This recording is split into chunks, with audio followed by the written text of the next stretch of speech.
জঙ্গলমহলে পুজো, দেশ সুরক্ষায় নারী শক্তি, অপারেশন সিঁদুর। একসময় মাওবাদী আন্দোলনের জেরে দুর্গাপুজো বন্ধ হতে বসেছিল, কিন্তু হানাহানির অতীত ভুলে শালবনী ব্লকের পিড়াকাটা বাজার দুর্গোৎসব কমিটির পুজোর থিম দেশ সুরক্ষায় নারী শক্তি। মূলত অপারেশন সিঁদুর মহিলাদের ভূমিকা মণ্ডপের মাধ্যমে তুলে ধরতে চেয়েছেন উদ্যোক্তারা।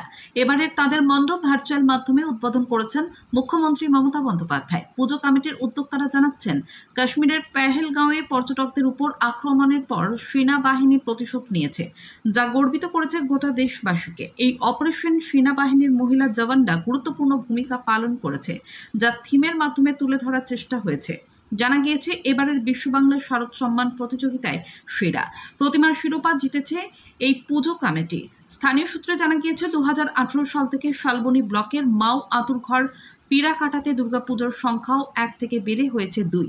সেই সময় থেকেই বাজার কমিটির সদস্যদের উদ্যোগে ধুমধাম সহকারে আয়োজিত হচ্ছে পুজো। প্রথম বছরে শালবনী ব্লকের সেরা পুজোর শিরোপা পেয়েছিল এই পুজো। দাদা, আপনাদের পুজোর থিম কি রয়েছে এবার?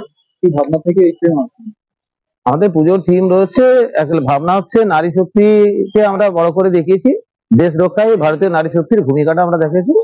সেই কারণে আমরা এবারে যেটা দেখিয়েছি, মানে মণ্ডপে পুরোটাই দেখানো হয়েছে, ভারতীয় সেনার কৃতিত্বটা তুলে ধরা হয়েছে। যেমন দেবী দুর্গা অসুর নিধন করে দেবকুলকে রক্ষা করছে, সেরকম ভারতীয় এই যে দুই মহিলা, যাদের কথা নিশ্চয়ই জানেন, খবরে আমাদের ছিল, ভূমিকা সিং আর সোফিয়া কুরেশি, যাদেরকে খবরের পাতাতে আমরা সবসময় দেখেছি 2025 যে ভারত পাকিস্তানের লড়াই হয়েছিল। তো সেখানেও আমরা এই দুই মহিলাকে ওই দেবী দুর্গার সাথে তুলনা করে আমরা এই তিনটা তুলে ধরার চেষ্টা করি, যে ভারতীয় নারী সময়ে তাদের যে কি ক্ষমতা সেটা তুলে ধরার চেষ্টা করেছি।